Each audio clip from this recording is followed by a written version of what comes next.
Dober večer, cenjene gledalke, spoštovani gledalci. Moje ime je Aljuš Pertinač. Slovenija nima predsednika vlade, ima pa Robi Starja Solarja, vi pa spremljate najbolj politično korektno oddajo slovenskih televizij. Kolesarji pač iščemo najkrajše, najhitrejše ali najbolj udobne prometne povezave, včasih celo nelegalne. Tako je bivši ljubljanski mestni svetnik in bivši tako imenovani kolesarski župan Ljubljane na družbenem omrežju komentiral novico, da slovenske železnice pozivajo kolesarje in pešce naj ne prečkajo tirov. Z drugimi besedami, kolesarjem se fučka, oni se pač vozijo, kjer jim paše. Naj pač vlak počaka. Ko bo koga odnesel s kolesom vred, bo žal seveda že prepozno. Sedaj pa se lotimo 61. oddaje pravljične 7. sezone Faktorja na TV3. Resnica boli, komentarji še bolj. Danes bomo za vas komentirali kristjani ali pogani. Smo Slovenci sploh še kristjani?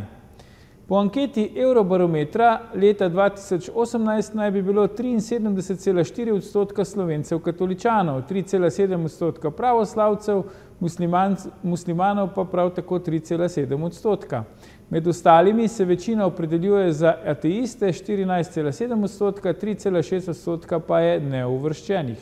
Ali smo Slovenci še kristjani, nam bosta povedala naša stalna komentatorja Norma Marija Brščič in pa Janez Zupan. Norma, Janez, dobrodošla v Faktorju. Dober večer. Živijo zdravo. Norma, kako bi ti po osebnem občutku rekla, kako pomembna je vera v življenju recimo povprečnega Slovenca? Misliš, da se ta položaj vere ali pa pomembnost vere krepi, se šibi, je nekako ves čas enaka? Kaj ti v tem praviš? Jaz mislim, da je za povprečnega Slovenca vera v bistvu danes reducirana samo na neko zunanje doživljanje, se pravi, da se gre za veliko noč blagosloviti jedila za velikonočni zajtrk, da se gre za pred Božičem ali pa za Božič, na božično polnočnico, pa še takrat malo okrog Božiča pogledati v cerkev, potem, da se otroke krsti, da se poročimo v cerkvi, ker so to res lepe fotografije potem iz cerkva, potem pa seveda še zakramenti, obhajilo, berma in potem si pa freja, ne? Tako, mislim, da je to ena taka povprečna slovenska zgodba v odnosu do krščanstva.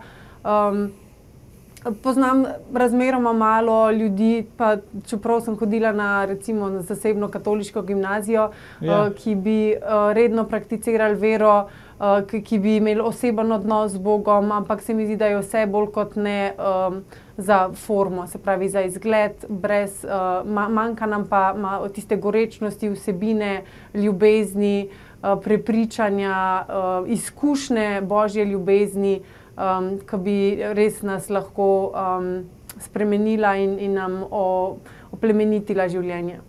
Zakaj misliš recimo, da se to dogaja? Kaj je tisto, kar je nadomestilo ali pa izrinilo ali pa na nek način zapolnilo ta prostor, ki ga je izpraznila vera? Mislim, da se je to začelo v Sloveniji recimo tako po drugi svetovni vojni, ko je prišel komunizem in so takrat zelo kaznovali verujoče. Potem pa tudi se mi zdi, da je nekako kot en tak protivtež neki, ne vem, če je to najboljši izraz, ampak neki represiji, ko je včasih izvajala cerkev nad ljudmi, zdaj v nek kontra, v nasprotno smer zapeljali in pač rekli, ne dovolimo več cerkvi, da nam določa, kako bomo živeli, kar je seveda tudi napaka na strani cerkve, ker Jezus ni nikoli govoril, kaj bi vi morali, ampak je samo povedal resnico in vsakega človeka sprejel tak, kot je. In ravno v tem sprejemanju so pa potem ljudje lahko doživeli ozdravljenja in se spreobrnili in omehčali svoja srca, spregledali svoje zmote in napake. Danes se mi pa zdi, da je cerkev v bistvu tako tudi zvodenela, tudi kar se tiče naukov, ki so bili včasih bolj jasni, danes se od njih ločujemo in mislim, da je to tudi posledica, da so tudi cerkve prazne, ker ni več, cerkev je izgubila svoj okus. Ja, Janez, zdaj občutek imam, da je v bistvu vera ali pa vprašanje vere neke vrste tabu tema, ne? Zdaj, danes pri nas v Sloveniji. O tem se ne radi pogovarjamo, oziroma o tem se lahko pogovarjamo, če ne gre za pač, bi rekel, neko dominantno vero, ne, ki je pač pri nas v Sloveniji krščanstvo oziroma katolicizem. Se ti strinjaš s tem? Ja, s tem bi se dalo kar strinjati. Dejstvo je, da moram priznati, sploh v zadnjem letu, recimo, se je ta, torej, porivanje vere v zasebnost še dodatno eskalirala, no, ta fenomen. A ne, se ves čas poslušamo te floskule, pa pravzaprav nobeden ne ve točno, kaj to pomeni ločitev cerkve od države in tako naprej. In ves čas se to potem v različnih kontekstih meče naprej, da je vera nekaj zasebnega, da prakticirate doma, da se ne kažete, da ne bo nič, mislim, da ne boste nič nekoga vznemirjali ali ne vem kaj. Je pa res to, kar si rekel, torej, da pri določenih drugih verstvih, torej, je pa seveda zadeva ni tako drastično zahtevana, ne, ker so le manjšinske vere, zatirane vere ali kaj s tem kaj. Ne. Tako da tukaj v tem primeru se lahko strinjam s tabo. Moram povedati, recimo, imam izkušnje enih parih prijateljev, znancev, ki tudi v šolstvu recimo delajo, ne, kjer se mi zdi letos sploh nekako prišlo, se mi zdi, no, vsaj meni se tako dozdeva do ene eskalacije tega, ker recimo na eni določeni šoli, ne vem, so želeli uvesti adventni koledar, pa je že bila ta beseda adventni prehuda, potem za Miklavža so nekaj voševali, pa je že Miklavž to absolutno ne, kam Miklavž, da namo, kjer ga užalili, se veste, da smo tudi ateisti, da smo tudi oni, ne vem, zakaj bi Miklavž kot neka slovenska tradicija kogarkoli užalil, ampak dejstvo je, da te stvari prihajajo vse bolj v ospredje, torej ta problematiziranje predvsem katolištva oziroma izključno katolištva, da tako rečem, v javnem prostoru in je to relativno zaskrbljujoče, se mi zdi v tej fazi. Bi pa vseeno mogoče se še vrnil na tisti dve vprašanja, ne, ker zdaj to vprašanje vere, ne, lahko zelo tako široko, ne. Ni nujno, da se pogovarjamo o katolištvu, ne. Lahko se pogovarjamo tudi o marsičem drugem in ko se pogovarjamo o drugem, se mi zdi, da recimo neka splošna vernost oziroma neko splošno to hrepenenje človeka po presežnem ni nekako upadlo, ampak upada neko to, kar je tudi norma, se strinjam z neko to krščanstvo, prakticirajoče krščanstvo, ne. Tudi se mi zdi, da vendarle slovenska družba ne še vedno ostaja na nek način krščanska, v smislu tega, ne vem, če si zdaj videl recimo pred božičnimi prazniki, ne, koliko je bilo teh adventnih sejmov, ne vem, jaslice na Vojskem, jaslice v Gradežu, jaslice tam, jaslice tja in tega obišče mnogo ljudi, ne, te jaslice, ampak je pa zanimivo, ravno v Gradežu sem bil tudi na teh jaslicah, ki jih imajo tako po vasi razporejene, ne, in ko sem prišel na konec, ne, imajo tam eno tako mini trgovinico in je ena gospa rekla, torej srečnega in zdravega, ne, in jaz sem rekel, ja, in blagoslovljenega, in je ona rekla, ja, se to pa ne smemo več vsakemu reči, to moramo pa zdaj kar malo paziti, ne smemo več tega reči, tako da po eni strani to tradicijo sprejemati, po drugi strani pa neka taka tiha averzija do tega katolištva v Sloveniji. No, tako da, ja. Ja, zanimivo. Zdaj, zdi se mi tudi, no, pa bosta vidva pokomentirala kot, če tako rečem, aktivna vernika, aktivna kristjana oziroma katoličana, da tudi Rimokatoliška cerkev kot inštitucija, bi rekel, da je čedalje manj prisotna v slovenski družbi, ne, kot vendarle neka poglavitna, saj od osamosvojitve naprej, civilno-družbena organizacija. Imata vidva tudi ta občutek? Ja, meni se zdi, da tudi naša cerkev postaja čedalje bolj politično korektna in s tem izgublja neko spoštovanje, ki ga je bila deležna včasih zaradi svojih jasnih in brezkompromisnih načel. Tako da, ja, mislim, da, in pa tudi to sem želela še reči, glede debatiranja o teh temah, nevera, pa recimo tudi finance, odnosi. Sem prebrala pred časom en zelo dober citat.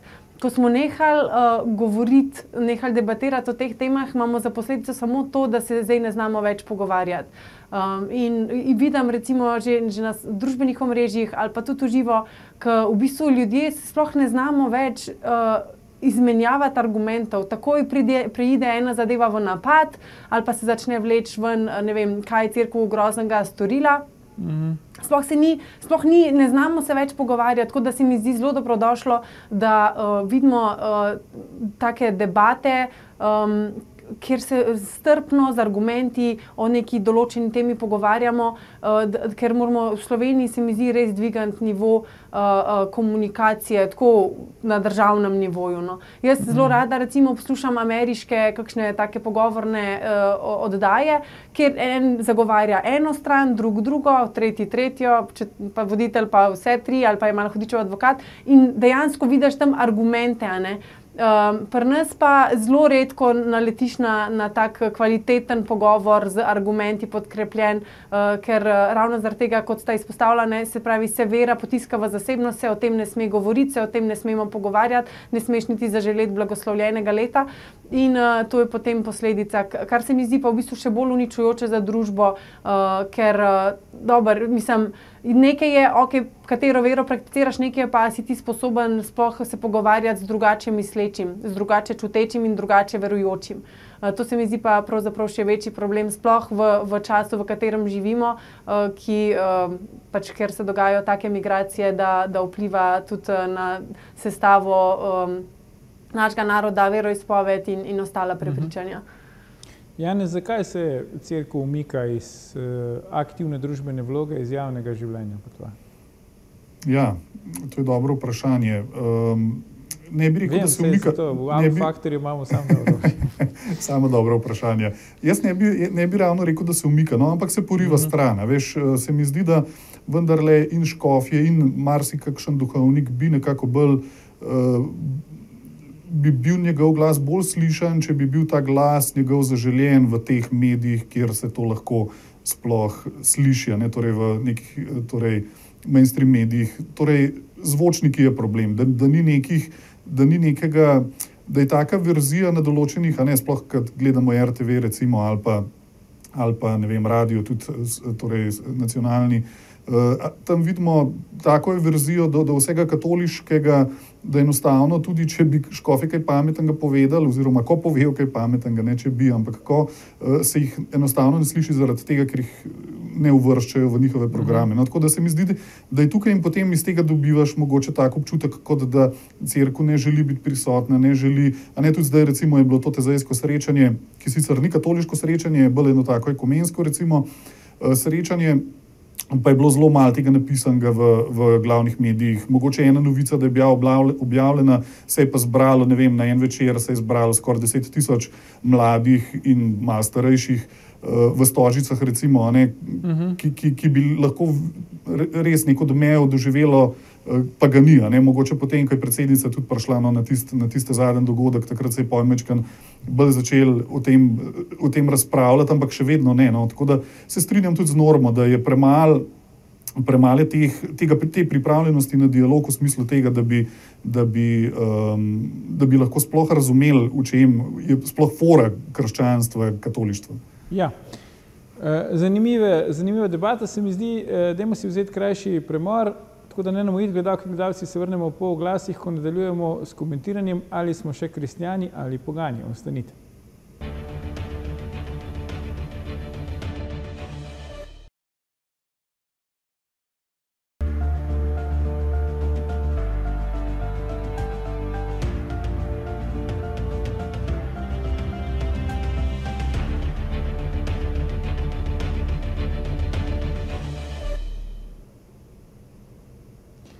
Dobrodošli nazaj. Z nami sta še vedno naša stalna komentatorja Norma Marija Brščič in Janez Zupan. Pogovarjamo pa se o tem, kaj smo Slovenci, kristjani ali pogani.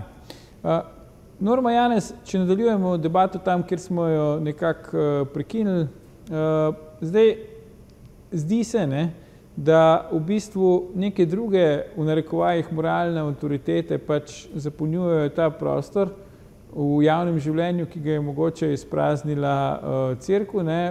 Če smo bili še včasih navajeni, ne vem, v nekdanjih včasih nadškofa Rodeta, da pač je on neka sporočila dajal, ne, kako bi se naj obnašali, zdaj podobna sporočila dobivamo od predsednika vlade, se pravi, ne podobna po vsebini, ampak podobna v tem smislu, kako pač decidirane so, skratka, kaj lahko jemo, če se ne smemo, kako se lahko grevamo in tako naprej, da ne bi zdaj vsega našteval.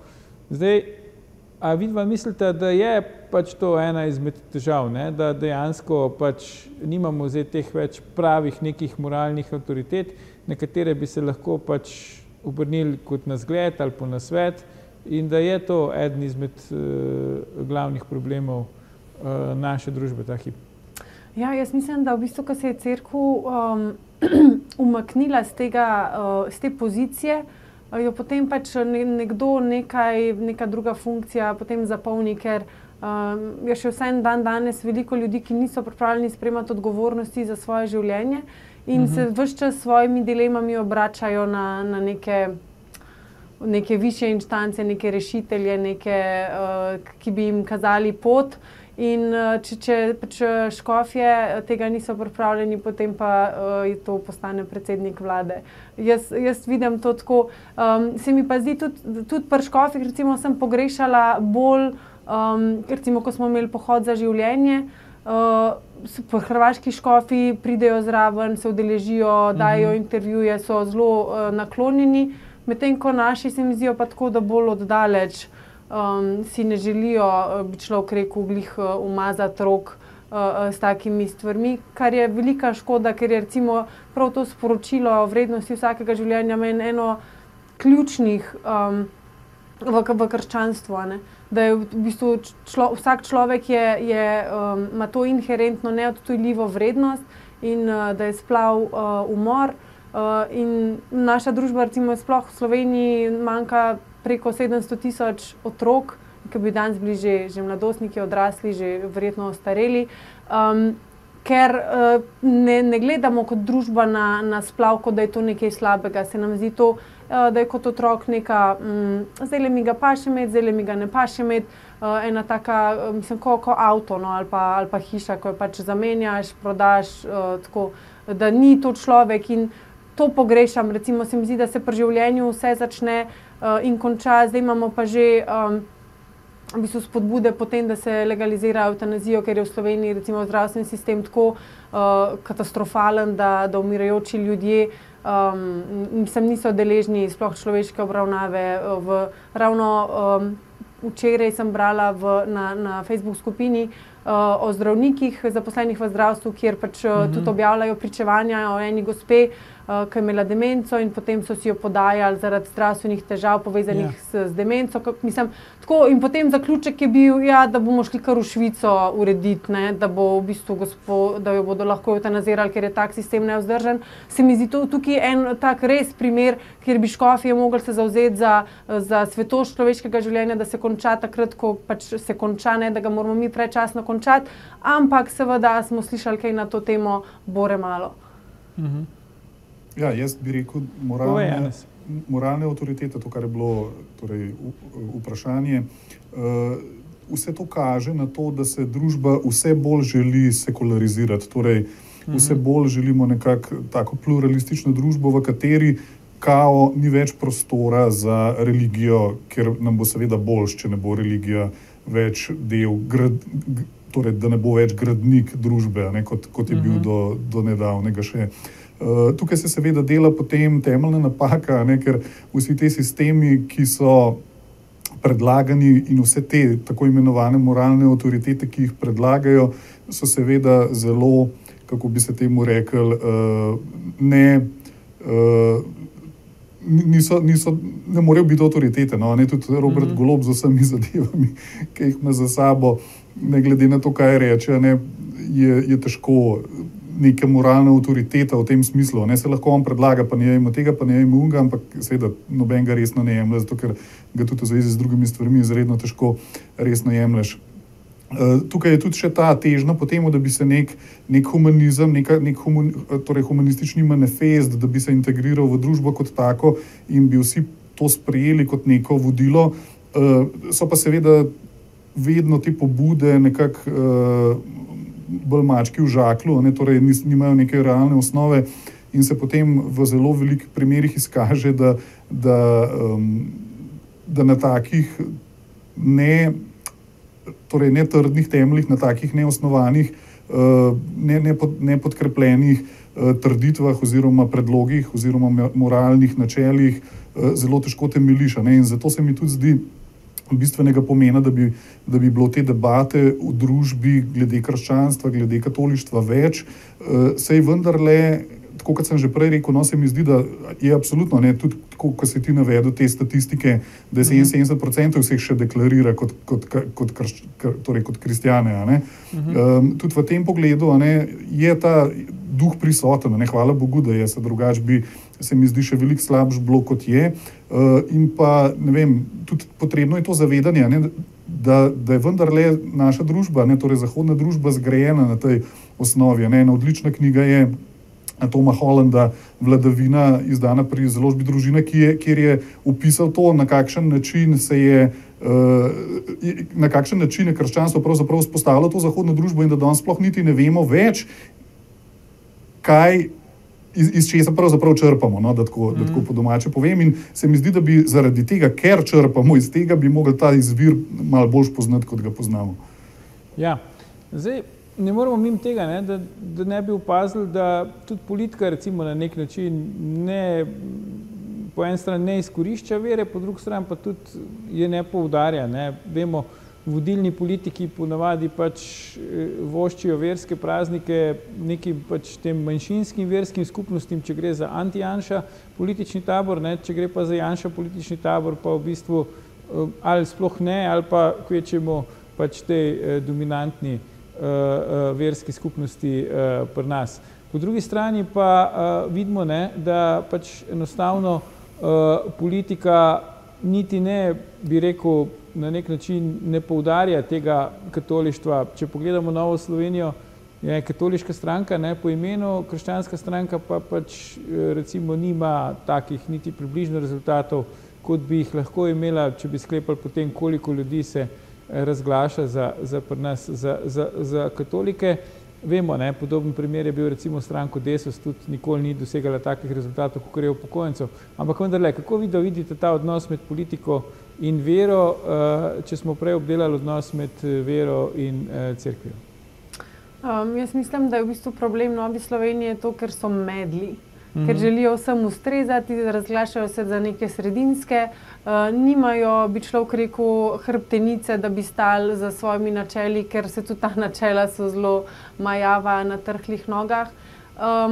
Tako da me ne preseneča, da, mislim, mene osebno tudi bil mi je nekaj časa všeč njihov gospodarski program, ampak potem, ko so bili v vladi, pač tudi iz tistega ni bilo nič.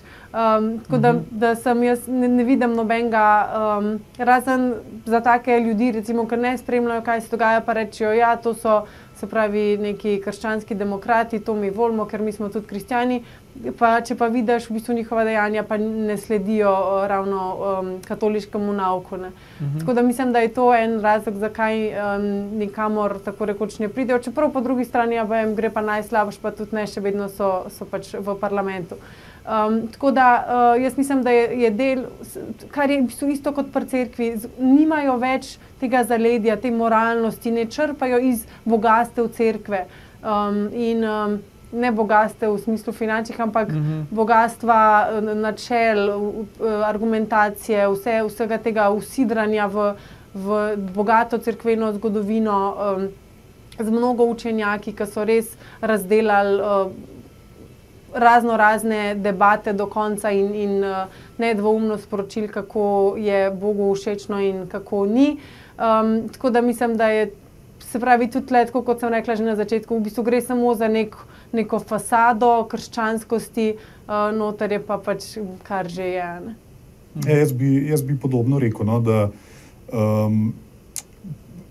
politične stranke oziroma politični veljaki povsem pragmatično ugotavljajo, da se opredeljevati kot katoličan enostavno ne splača. Seveda, lahko bi rekla ta statistika, katero si omenil, pa ki sem jo jaz tudi potem povzemal, da bi lahko kazala drugače, ampak tudi o stvareh, kot je Norma recimo govorila, ne, da tudi mogoče se nekaj škofov je recimo bilo na temu pohodu za življenje, no, ampak da se tudi škofi od nekih določenih takih, recimo temu zelo pomembnih temah za nas katoličane ne oglašajo, ne, zaradi tega, ker večina katoličanov, žal tako je, bi nekako, če bi delali referendum, bi tudi večina katoličanov glasovala, recimo, če bi tako nekako zastavil, ne, si za splav, si proti splavu, je večina tudi katoličanov za splav, ne, pod določenimi, mogoče kakšni z določenimi omejitvami, pod določenimi pogoji, ampak vendarle. Tako da, a ne, in potem, politiki, kot so tudi v Novi Sloveniji, kjer sicer načeloma ne da bi skrivali, ampak seveda poudarjajo pa tudi ne te svoje katoliške pripadnosti, enostavno ugotavljajo, da ko se bodo opredeljevali za katolika, toliko volilnega telesa odpade. In nažalost je volilnega telesa, če se proglasiš recimo za tako imenovanega pro-liferja recimo, ali pa za nekega recimo temu tradicionalno vernega katolika ali pa kakorkoli, je volilno telo tam 10% ali pa še manj se zoža ta zadeva. Je potrebno pred drugimi temami potem to nekako nadgraditi in oplemenitati.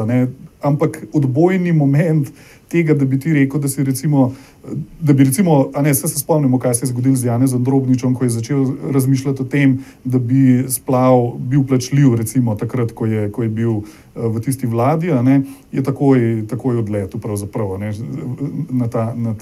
na to temo pravzaprav. Tukaj se je začel vse skupaj lomiti. In isto bi bilo danes, to je v slovenski družbi, je to nesprejemljivo, da bi nek politik kaj takega predlagal.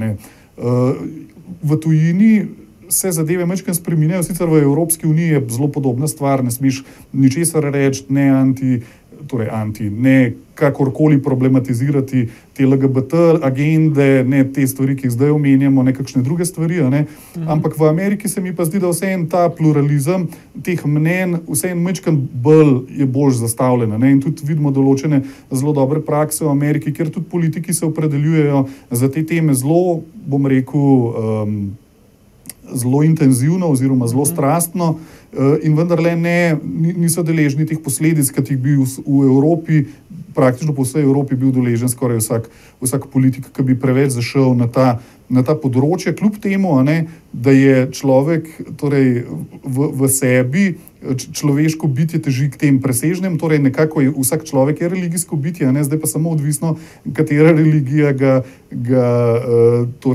nagovori oziroma katera religija ga, da grdo rečemo, upere možgane, ker ena mu jih.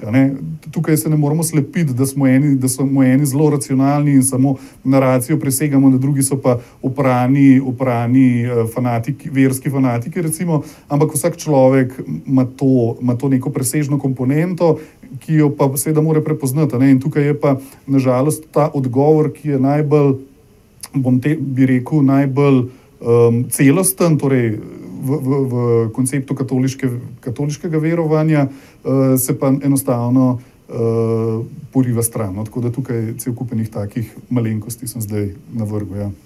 Ja, ampak zdaj recimo, če dam primer, predsednice Socialnih demokratov, zunanje ministrice Tanja Fajon, ona recimo pač vošči pravoslavnim vernikom Božič, zdaj ravno kar minil, tako rekoč pravoslavni Božič, pa pač vošči verske praznike recimo muslimanskim vernikom, ne vošči pa recimo katoličanom. Zdaj, če gledamo tiste statistične številke, zakaj recimo ona nagovarja pač neke manjšinske verske skupnosti, ne nagovarja pa dominantno po tvoje norme? Zato, ker v bistvu so to njena volilna baza. Sej Socialni demokrati so znani po tem, da v bistvu ne marajo Slovencev, tako da skrbijo za vse ostale, razen za te, ki jih financiramo. Bi pa to še želela reči, ta prisotnost tega antikatoliškega sentimenta in oziroma to, kakor sta rekla, se pravi, če se ti opredeliš za katolika, si nakoplješ cel kup sovražnikov, medtem ko pa s tem tako rekoč nič ne pridobiš. Ne bodo te zdaj volili zato, ker si katolik. In mislim, da je tudi to razlog, zakaj je to tako, je pa zaradi tega komunizma, ker je včasih, če si bil katolik, si jih samo dobil, si jih po punklu, bankrotirali so te, izgubil si službo, ovajali so te in tako naprej. Sej vemo, kako je bilo. In mislim, da je ta strah nekako še vedno zažrt v nas, da se nam bo nekaj zelo slabega zgodilo, če bomo v kakršnemkoli smislu dvignili glavo iz teh upognjenih hrbtov, ki so posod okrog nas. In je to čisto en tak samoohranitveni instinkt, medtem ko v Ameriki pa tega nikoli, tazga preganjanja ni bilo. In se tudi, so tudi tam seveda pohodi za splav, pohodi za življenje, za ženske pravice, za LGBT pravice in tako naprej. Ampak ni oni pač si bolj upajo povedati, kaj je, ker je tudi se mi zdi, da smo kot družba potem tudi ponotranjili sovraštvo oziroma izjemno negativna čustva do vsakega, ki v kakršnem koli smislu odstopa in je za čemerkoli stoji in potem si želimo, meni se zdi, to se mi zdi vsakič me preseneča na teh predvolilnih oddajah, kako vsi govorijo, kako so sredinski. Zakaj je to nek cilj, ki nisi ne lev, ne desen, mislim, tako kar nekaj, neka taka medlost, svetopisemska, tista za mlačne pa ima, da bi jih izpljunil, ker to ni nič, ne tične miši in pri nas je pa to največja vrednota, da si ti neka sredinska stranka. Mislim, da to glih iz tega izhaja, ker smo bili kaznovani, ker so bili naši predniki kaznovani za kakršnokoli odstopanje, za kakršnokoli stališče, ko so ga javno izrazili. Tako da bi si želela, tako kot sem rekla, več debat, da bi se lahko pogovarjali, da bi se z argumenti pogovarjali, tudi o cerkveni zgodovini, tudi o tem, kaj je danes narobe, tudi o razlikah, iz česa bi izhaja. Vse to se mi zdi, in faktor se mi zdi, tukaj moram reči, da se vedno zelo spoštljive debate, ne glede na to, ali se gosti med sabo strinjamo ali ne. In to se mi zdi izjemno pozitiven doprinos k naši družbi. Jaz bi samo mogoče razširil to zadevo, ker vendarle se mi zdi, da ni to problem samo naših prednikov bil. Samo mogoče se nam je 91. zdel, da mogoče bo pa zdaj bolj sproščeno, da bomo lahko več povedali, da bomo lahko in dejansko takrat je bil en tak, bi se reklo, en tak prijeten von v zraku te dejanske svobode, torej da lahko nekako debatiramo o vseh zadevah in da lahko vse zadeve tudi povemo na seveda spoštljiv način. Ampak se mi zdi, da v zadnjih letih se je pa to izredno zaostrilo. Tudi v Evropi, tudi v Sloveniji. Torej, dejansko se vračajo na nek način ti časi, ko nekaj rečeš takega, ki je proti neki ultrakorektnosti, ultradružbeni korektnosti, da si nekako potisnen obrob, da niso to neki časi, ki so bili, ampak da so časi tudi, ki so zdaj, tudi, ki sva se pred oddajo pogovarjala, sva oba dva ugotavljala, da ko si enkrat proglašen za fašista, ko si danes zelo hitro proglašen, noče več s tabo govoriti, ne moreš več tistega dobiti na debato, in tudi verjamem ti v Faktorju tukaj in pa jaz recimo v Konzervi imam cel kupenih takih težav, ko zaradi tega, ker sem imel nekoga ali pa zaradi tega, ker se jaz deklariram kot katoličana, enostavno ne dobim več nekih gostov, s katerimi bi bile debate še kako smiselne, ker ravno take debate potrebujemo. Mi ne potrebujemo debat, tako kot je Norma tudi rekla, da je vrednost Faktorja, to ne potrebujemo debat, kjer se vsi strinjamo, kjer je vse lepo, kjer vsi tulimo v isti rok, kjer vsi, pluvamo čez unga ali pa pluvamo čez unga. Takih klubov ne rabimo. Mi rabimo klube, ki bodo pač to presegali, ki bodo šli čez to delitev, recimo. In Evropa je tukaj na zelo, zelo slabi poti. Na zelo slabi poti tudi moj brat, ki veliko dela v Bruslju, se veliko giblje tudi v Bruslju, je tudi pravi, v Bruslju ni šans, da lahko, mislim, da bi karkoli rekel zoper tega, zoper unga, se vemo, kjer ga ne bom zdaj še enkrat tukaj vse našteval. In enostavno je to izredno slaba popotnica za Evropo in se pa hvala Bogu se prebuja, tudi v Sloveniji na nek način se prebuja neka zavest, tudi zavest katolištva, recimo, tudi neka javna molitev ni več tak bav, kot je bila mogoče še en let nazaj. Seveda, tudi je deležna svojih pomislekov in kritik in vsega, ampak zakaj pa ne? Saj samo, da smo lahko tam, pa da lahko to izvajamo, se tukaj ni problem, če nas kritizirajo. Ampak hočem reči, hotel sem reči na to, da se prebuja in da je neko upanje vseeno ostaja, tudi za Evropo in za Slovenijo. Koliko po vajnem mnenju recimo vera igra nek pozitiven moment ali pa mogoče zavarjalni moment pri asimilaciji? Vemo, v zadnjem času se spet odpirajo vprašanja glede novodobnih manjšin pri nas, oziroma tistih državljanov, prebivalcev, ki so recimo po poreklu iz bivših republik ali pa zdaj v novejšem času tudi teh ekonomskih in ostalih migrantov. Kakšno vlogo po vajnem mnenju tukaj igra vera, pozitivno ali negativno? Mislim, da se razlika v veri odvisna, se pravi, kakšne vere so ljudje, recimo pravoslavni, pa protestanti, mislim, da se oni lažje vklopijo v družbo kot pa recimo muslimani, oni se pa bolj zapirajo v gete in potem še onemogočajo asimilacijo. Sem pa želela še to dodati, da je v tej naši družbi tudi recimo ta sovražni govor, pa bodeča neža, pa vse te stvari, pa tako kot si rekel, nekaj se opredeliš, potem pa kar naenkrat ljudje noče več s tabo govoriti, biti videni, biti kakorkoli povezani.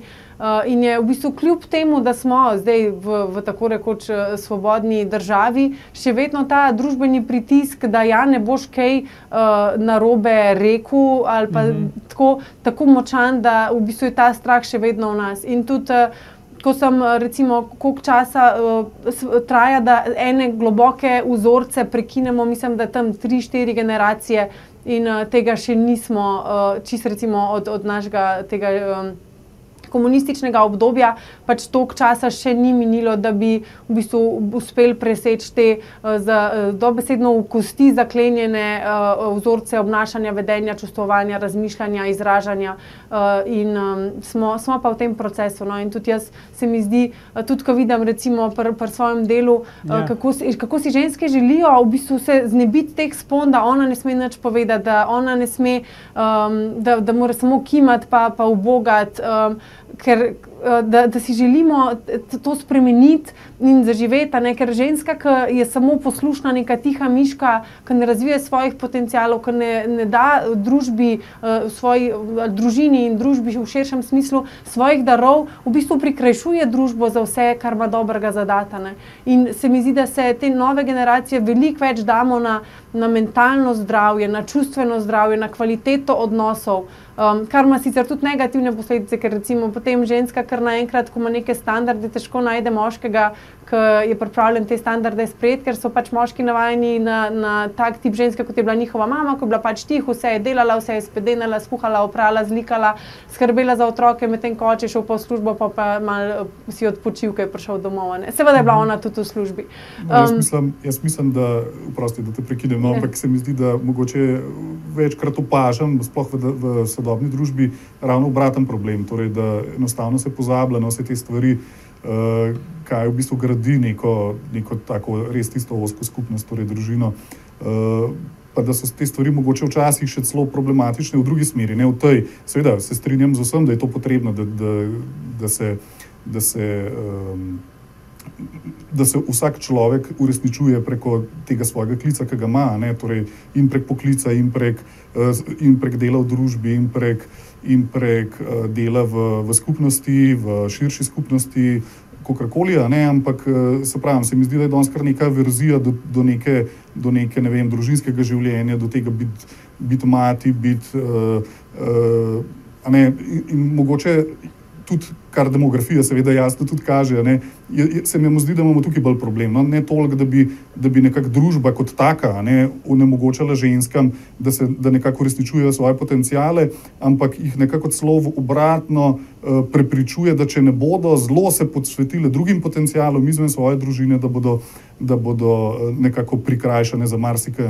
Ampak jaz mislim, da pa v bistvu glih zaradi tega, ker je ženska, ker smo me, recimo moja generacija ali pa te mlajše, ali pa tudi malo starejše še videle naše mame, kako niso imele nič od življenja, zavračamo tak stil v velikem številu.